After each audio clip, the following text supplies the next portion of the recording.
Beijing, Reuters, China hit out at what it called biased reporting on Friday in a frosty response to a request by three major U.S. newspapers to reverse the expulsion of several of their China-based journalists. China announced on March 18 it was revoking the press accreditations of all American journalists in the China bureaus of The New York Times (NYT), North, Wall Street Journal (NWSA) and Washington Post, which were due to expire at the end of 2020.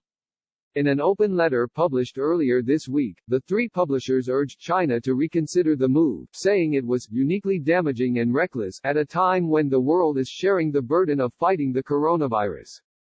China's foreign ministry said in a statement on its website that it welcomed media and reporters from all countries to report in China in accordance with laws and regulations, but that it did not accept the arrogance and prejudice it said was revealed in the letter of the three publishers. The statement did not directly answer the newspaper's request but suggested Beijing was in no mood to accept it. The Chinese people do not welcome reports that are not objective and not fair, said the statement. Faced with the escalating political suppression and discriminatory practices of the United States, do you expect China to be merely a silent lamb? The ministry reiterated that the blame for the situation lay with Washington, rather than Beijing, for first restricting the number of Chinese media in the United States. Last month, Washington demanded journalists from Chinese state media be registered as staff of diplomatic missions, saying it was a response to the growing crackdown on independent reporting in China.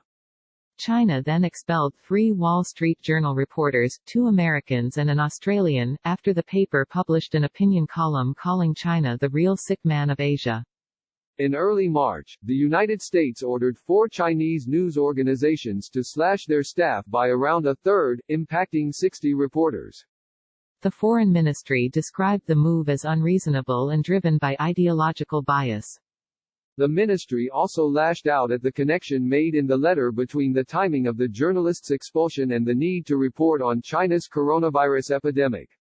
China has bristled at accusations by U.S. officials that it covered up the earlier stages of the virus, exacerbating tension between the world's top 2 economies.